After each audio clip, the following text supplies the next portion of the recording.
জোৱানিশা কয়াকুছি বজাৰত বিধ্বংসী অগ্নিকাণ্ডৰ ঘটনা। বিধ্বংসী অগ্নিকাণ্ডত প্ৰায় শতাধিক ব্যৱসায়িক প্ৰতিষ্ঠান সম্পূৰ্ণৰূপে ভস্মীভূত। অগ্নিকাণ্ডৰ ফলত কেইবা কোটি টকাৰ সা সামগ্ৰী ভস্মীভূত। বৰপেটা জিলাৰ কয়াকুছি বজাৰত জোৱানিশা 2 বজাত সংঘটিত হয় ভয়ংকৰ অগ্নিকাণ্ড। স্থানীয় ৰাইজৰ তৎপৰতা আৰু অগ্নি নিৰ্বাপক বাহিনীয়ে জুই নুৱাবলৈ সক্ষম হয় যদিও শতাধিক ব্যৱসায়িক প্ৰতিষ্ঠান সম্পূৰ্ণৰূপে ভস্মীভূত হয়। বছৰৰ দুবাৰকৈ কিয় কয়াকুছি বজাৰত বিধ্বংসী অগ্নিকাণ্ডৰ ঘটনা সংঘটিত হয় ইয়াক লৈ প্ৰশ্ন উত্থাপন হৈছে। জিলা প্ৰশাসনৰ লগতে স্থানীয় বিধায়কলৈ প্ৰশ্ন উত্থাপন কৰিছে ৰাইজৰ দলে। অগ্নিকাণ্ড কিয় আৰু কেনেকৈ হ'ল সৰজমিন তদন্ত কৰি জুইত ভস্মীভূত হোৱা ক্ষতিগ্ৰস্ত ব্যৱসায়ীসকলক ক্ষতিপূৰণ দিবলৈ জিলা প্ৰশাসনলৈ কাটৰ আহ্বান জনাইছে। স্থানীয় ৰাইজৰ দাবী অনতি পলমে কয়াকুছিত এখন অগ্নি নিৰ্বাপক কেন্দ্ৰ লাগে। জোৱানিশা 2 বজাত হঠাৎকে অগ্নিকাণ্ড সংঘটিত হৈ প্ৰায় 150 ঘৰ বিভিন্ন ধৰণৰ দোকান অগ্নিকাণ্ডত ভস্মীভূত হয়, সম্পূৰ্ণভাৱে পুৰি ছাইখাৰ হয়। অগ্নিকাণ্ড সংঘটিত হোৱা প্ৰতিটো দোকানী বা পৰিয়ালবৰ্গলৈ গভীৰ সমবেদনা জ্ঞাপন কৰিছোঁ। আৰু মোৰ মনত এটা প্ৰশ্ন উদয় হৈছে, কিয় আৰু কেনেকৈ সংঘটিত হ'ল এই অগ্নিকাণ্ড?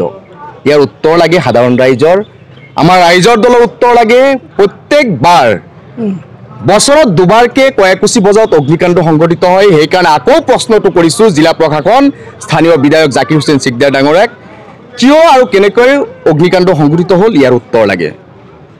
আৰু স্পষ্টভাৱে অভিযোগ উত্থাপন হৈছে, এই অগ্নিকাণ্ডটো সম্পূৰ্ণভাৱে কোনোবা দুষ্ট চক্ৰই ষড়যন্ত্ৰমূলকভাৱে সংঘটিত কৰিছে। তাৰ স্পষ্ট প্ৰমাণ CC কেমেৰাৰ তাঁৰ কাটি থৈ গৈছে আৰু অগ্নিকাণ্ড য'ত সংঘটিত হৈছে তাত দমকল কাটি থৈ গৈছে আৰু দমকল উঠাই লৈ গৈছে যাতে পানী দি জুই নুৱাত সক্ষম নহয়।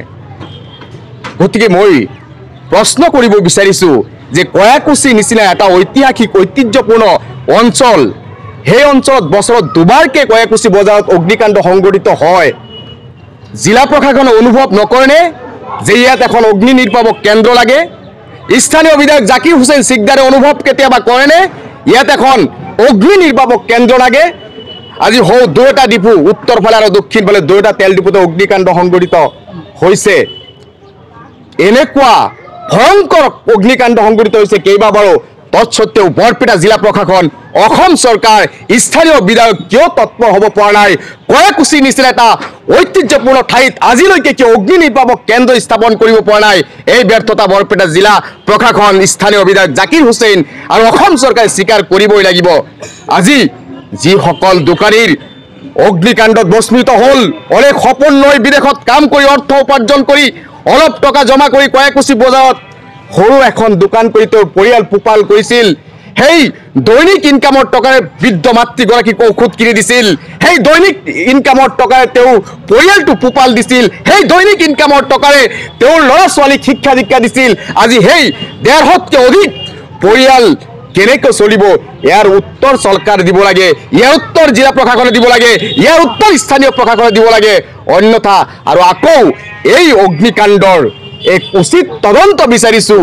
আমাৰ সন্দেহ হৈছে, যিহেতু দমকল উঠাই লৈ গৈছে, যিহেতু CC কেমেৰাৰ তাঁৰ কাটি থৈ গৈছে, নিশ্চিতভাৱেই আগে পিছেও বিভিন্ন সন্দেহজনক কাৰ্যকৰ্ম সংঘটিত হৈছিল। এই অগ্নিকাণ্ডৰ উচিত তদন্ত হ'ব লাগে। ইয়াত কোন দোষী, ইয়াৰ শাস্তি হ'ব লাগে। অন্যথা কিন্তু ৰাইজে এই অগ্নিকাণ্ডৰ কথা কেতিয়াও নাপাহৰে। ইয়াৰ উচিত তদন্ত হ'বই লাগিব। অন্যথা কিন্তু ৰাইজ মাৰ বান্ধি থিয় হ'ব আৰু জিলা প্ৰশাসন আৰু স্থানীয় বিধায়কৰ বিৰুদ্ধে তীব্ৰ গণতান্ত্ৰিক আন্দোলন কৰি তুলিব। আচলতে পহৰাদাৰ আৰু থানা, তেওঁলোকে আচলতে পহৰা দিয়ে নে টোপনি মাৰে, এক ৰহস্য ইয়াতে সোমাই আছে। গতিকে ইয়াৰ এক উচিত নিৰপেক্ষ তদন্ত হ'ব লাগে আৰু তদন্তৰ জৰিয়তে এই 150 ঘৰ মানুহৰ জীৱন ধ্বংস কৰা, ইয়াৰ লগত যদি কোনোবা দুষ্ট চক্ৰ জড়িত আছে, উচিত তদন্ত সাপেক্ষে তদন্ত কৰি ওলাই ইয়াৰ এক বিহিত ব্যৱস্থা কৰিব লাগে আৰু চৰম শাস্তি প্ৰদান কৰাৰ দাবী উত্থাপন কৰিছোঁ।